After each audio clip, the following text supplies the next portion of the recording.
Hello students, आज हम पदबंध के अन्य भेदों के विषय में पढ़ेंगे। बच्चों, पिछली क्लास में हमने पद और पदबंध के विषय में पढ़ा था। पदबंध के मुख्य 5 भेद हैं। इनमें से हमने पहले भेद संज्ञा पदबंध को पिछली कक्षा में पढ़ा था। आज हम अन्य 4 भेदों के विषय में पढ़ेंगे। पदबंध का दूसरा भेद है सर्वनाम पदबंध। वाक्य में जब कोई पद समूह सर्वनाम का काम देता है उसे सर्वनाम पदबंध कहते हैं। सर्वनाम के विषय में तो आपको पता ही है, वह शब्द जो संज्ञा के स्थान पर प्रयोग किया जाता है उसे सर्वनाम कहते हैं। सर्वनाम पदबंध के कुछ उदाहरण देखिए। आपके परिवार में से कोई वक्त पर नहीं पहुंचा। यहाँ पर कोई शब्द सर्वनाम पदबंध के रूप में आया है। जो लड़की कल आई थी वह दिल्ली में पढ़ती है। वह स्कूल के बाहर खड़ा मैं तुम्हारा इंतज़ार करता रहा। यहाँ पर मैं शब्द हमेशा खुश रहने वाले तुम। हमेशा खुश रहने वाले तुम। ध्यान दीजिएगा, यहाँ पर सर्वनाम पदबंध कहा है, इसलिए पदों का समूह यहाँ पर सर्वनाम पदबंध के रूप में आया है। आज उदास क्यों हो? दिन रात घूमने वाला वह सफल नहीं हो सकता। दिन रात घूमने वाला वह, यह है सर्वनाम पदबंध। चौराहे पर खड़ा वह आने जाने वालों को देख रहा था। चौराहे पर खड़ा वह। ज्यादा बोलने वाले तुम चुप रहा करो। यहाँ पर भी सर्वनाम पदबंध कौन सा है? ज्यादा बोलने वाले तुम। रात रात भर पढ़ने वाली वह अवश्य प्रथम आएगी। यहाँ पर रात रात भर पढ़ने वाली वह सर्वनाम पदबंध है। इसी प्रकार अन्य उदाहरण यहाँ पर दिए गए हैं, आप इनका अभ्यास कीजिएगा।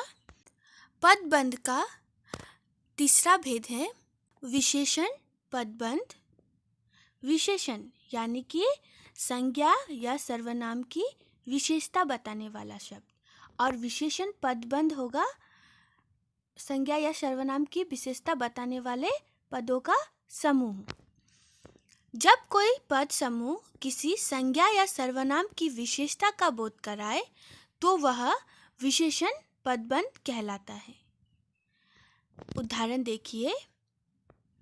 गला हुआ सेब उतारकर फेंक दो।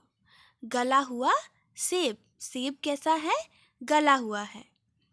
तो गला हुआ सेब यहाँ पर विशेषण पदबंध के रूप में आया है। रोज व्यायाम करने वाले स्वस्थ रहते हैं। यहाँ पर रोज व्यायाम करने वाले लोग, कैसे लोग? रोज व्यायाम करने वाले, यह शब्द विशेषण पदबंध है। सही उत्तर देने वाले विद्यार्थी को पुरस्कार मिलेगा। किसे? सही उत्तर देने वाले। लाल रंग वाली साइकिल मेरी है। कौन सी? लाल रंग वाली। लाल रंग वाली शब्द विशेषण पदबंध है। इसी प्रकार अन्य उदाहरण यहाँ पर दिए गए हैं, आप उनको पढ़िएगा। पदबंध का चौथा भेद है क्रिया पदबंध। क्रिया यानी कि किसी काम के करने या होने का पता चलना। वह पद समूह जो वाक्य में क्रिया का काम देता है वह क्रिया पदबंध कहलाता है। उदाहरण देखिए। आकाश ने खाना खा लिया है। यहाँ पर खा लिया है शब्द क्रिया पदबंध है। सरिता ने स्टेज पर चढ़कर गाना गाया। चढ़कर गाना गाया, यह शब्द पदबंध है। बच्चे मैदान में खेल रहे हैं।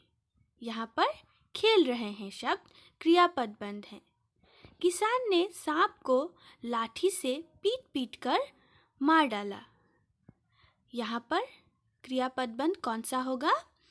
पीट पीट कर मार डाला। दादी रामायण पढ़ रही है। यहाँ पर पढ़ रही है शब्द क्रियापदबंध है। इसी प्रकार अन्य उदाहरणों का आप अभ्यास कीजिए। पदबंध का 5वां भेद है क्रिया विशेषण पदबंध, यानी कि क्रिया की विशेषता बताने वाले पदों का समूह। वह पद समूह जो क्रिया विशेषण का काम दे अर्थात क्रिया की विशेषता बताएं, क्रिया विशेषण पदबंध कहलाता है। उदाहरण देखिए, पिछले दिनों की अपेक्षा आज गर्मी कम है। किसकी अपेक्षा? पिछले दिनों की अपेक्षा। तो पिछले दिनों की अपेक्षा क्रिया विशेषण पदबंध है। वह बात बात पर रोने लगती है। कब रोने लगती है? बात बात पर। तो यहाँ पर रोने की विशेषता बता रहा है बात बात पर, तो ये क्रिया विशेषण पदबंध है। मैं इस वर्ष के अंत तक चला जाऊंगा। कब चला जाऊंगा? इस वर्ष के अंत तक। ये क्रियापदबंध है। बच्चा धीरे धीरे चल रहा है। कैसे चल रहा है? धीरे धीरे। तो ये क्रिया विशेषण पदबंध है। कछुआ बहुत धीरे धीरे चलता है। यहाँ पर भी कछुआ कैसे चलता है? धीरे धीरे। यह क्रिया की विशेषता है, तो यह क्रिया विशेषण पदबंध है। इस बार वर्षा समय से पहले आ गई। समय से पहले क्रिया विशेषण पदबंध है। इसी प्रकार अन्य उदाहरण यहाँ पर दिए हुए हैं, आप इनका अभ्यास कीजिएगा। बच्चों, पदबंध एक नवीन परिकल्पना है। संस्कृत व्याकरण को आधार माने तो भारतीय परंपरा में कभी भी पदबंध नामक शब्द या धारणा नहीं रही। समास के अंतर्गत समस्त पदों की अवधारणा अवश्य है। हमारे यहाँ प्रत्येक शब्द एक स्वतंत्र इकाई है।